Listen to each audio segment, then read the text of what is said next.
Morning. Now these outdoor services, I'm used to having to worry about staying hydrated, not staying warm. So we'll try to make this fast.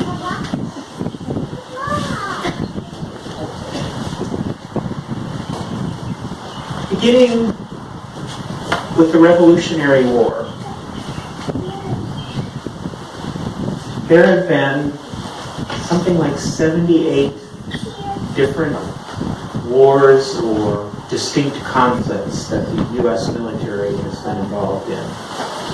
You know, we tend to think of the big wars, World War I and II, Korea and Vietnam and all of those things, but over the course of our nation's life, there have been almost 80. During that time, some 1.3 million service members have died as a result of those conflicts. That's a number that just staggers the imagination. Now, we could start reading the names now and probably be done around the 4th of July. And there are many more millions who served in the military and made that choice to place themselves in harm's way voluntarily, who have also since died. And on this day and this weekend, when we look at the sacrifices that were made, these people, we wonder, why would they ever do such a thing? Back at the church I used to go to, was Wilmot United Methodist down in Kenosha County. Town nobody ever heard of. At that church I knew a man. He was an elderly gentleman. He was very soft-spoken and very, very gentle. In talking to him, unless the subject happened, unless you happened to bring it up, you would not know that 70 years ago, this man had been a hotshot fighter pilot in World War II. This is a guy that risked his life every time he took off. Literally, he talks about this in the history classes in the local school. Every day he went to work, if you want to call it that. It was a risk of his life. In World War II, the average life expectancy of an American fighter pilot in combat was 19 minutes. He would tell you that they knew that. They wouldn't know the exact number, but they knew many of their comrades went and never came back. They knew how many died. They knew the risk. So knowing all that, why would they still choose to fly? Why would they put themselves at that risk? There's another one. Audience participation. I want you to start counting to yourself. Silent.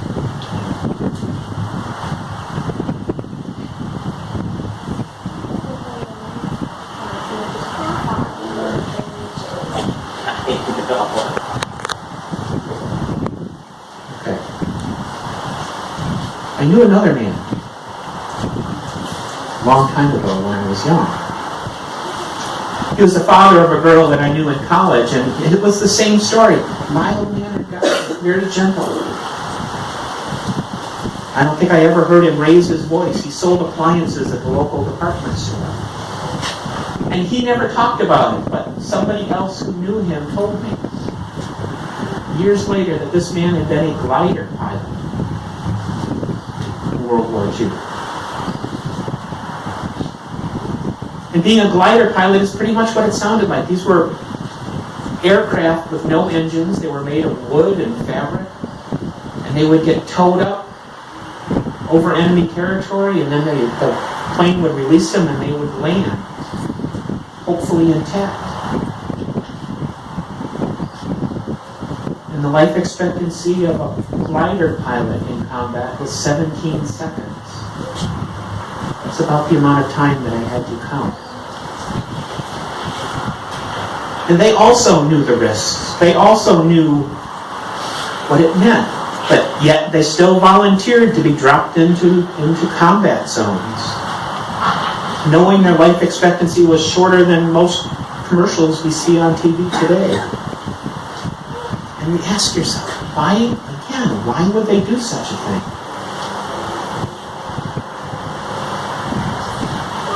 I heard somebody say dedication, and that's it, but there's more to it.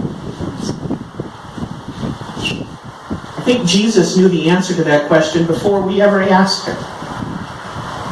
When he said, greater love has no one than this, that they lay down their life for their friends. It's a higher kind of love that it's hard to explain and it's hard to understand. And it's the kind of love that makes it not only possible, but perfectly reasonable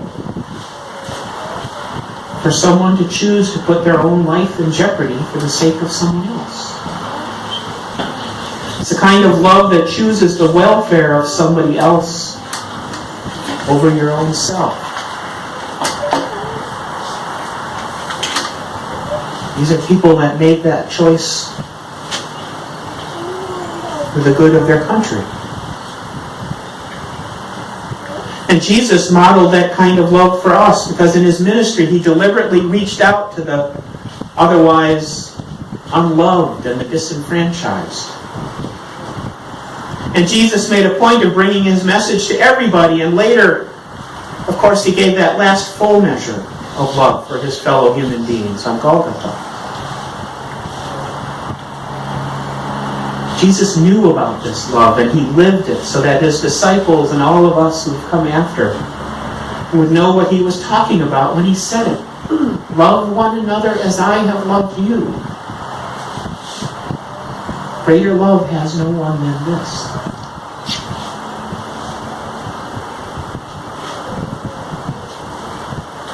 I think it's a perfect scripture for the day because today we remember and honor all of the millions who have served and who have died. All of those who put on the uniform knowing that death could be their fate. Because we see in them a reflection of Jesus' love for us. Because they knew the truth that in love there is sacrifice. And those of us who live in freedom today have those people to thank for our good fortune. And simple thank yous are just not enough.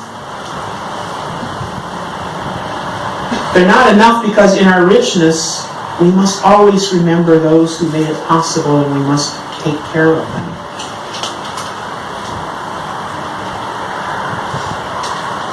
We can't pay them back for the sacrifices they made, but at least we can make the down payment by taking care of them as they age. A country that survives because of its warriors will fail if it doesn't make sure that all veterans are cared for. And in our richness, we have to try at least to live up to the kind of ideal that it's worth sacrificing your life for. That means doing something better than in being a society where fame is the aim. Being a society where we watch people self-destruct is kind of a national spectator sport. It means being something beyond and something better than a society where the debate of great ideas and cherished values is replaced by name-calling and trash talk.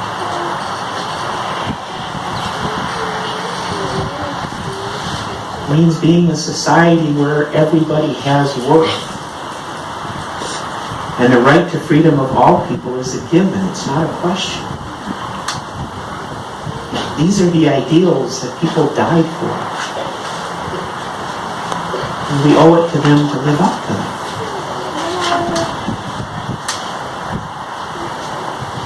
Now, I am not foolish enough to believe that everybody who gave their lives did so for that kind of abstraction.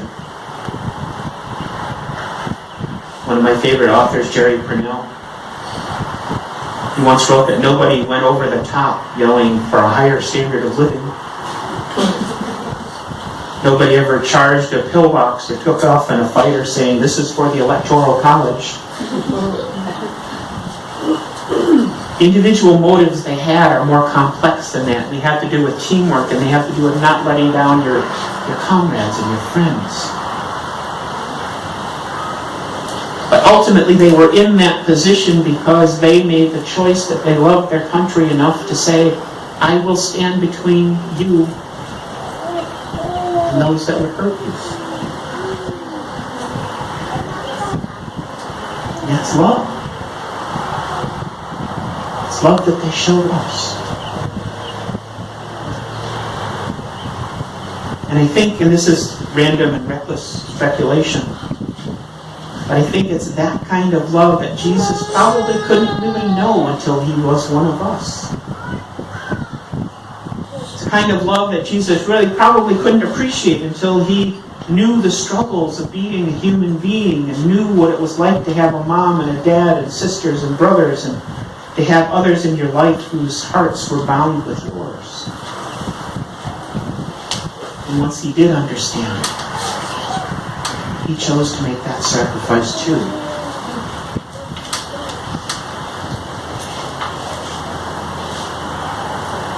Jesus laid down his life for us 2,000 years ago.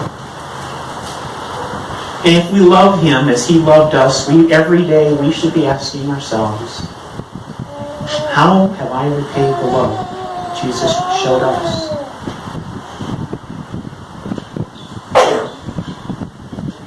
And today, and every day, we must also remember the sacrifices of those who have gone before us. Those who have made it possible for us to be here. And ask ourselves, how have we honored their sacrifice?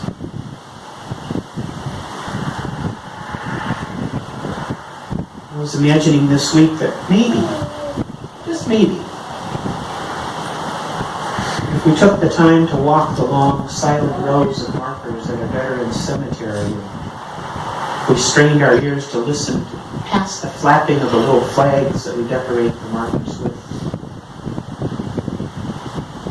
That we might hear the voices of those who served and died asking us, what have you done with the gift we gave you?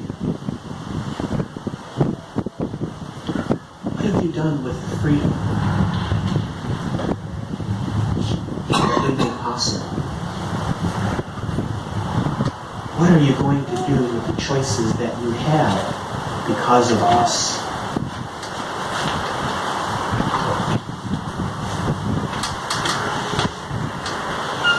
As Christians, we know that when we accept Jesus into our lives and we accept the love that he poured out for us, that love transforms us. It changes us. Because being Christian is not a spectator sport. And coming to Christ is a transformative experience, and it should change how we act and how we think and how we live. And on this Memorial Day weekend, I believe that same knowledge of those who have gone and died for us should also transform us. And we should ask ourselves, how have we been transformed by the love of those who we honor today? How can we show that love in the future?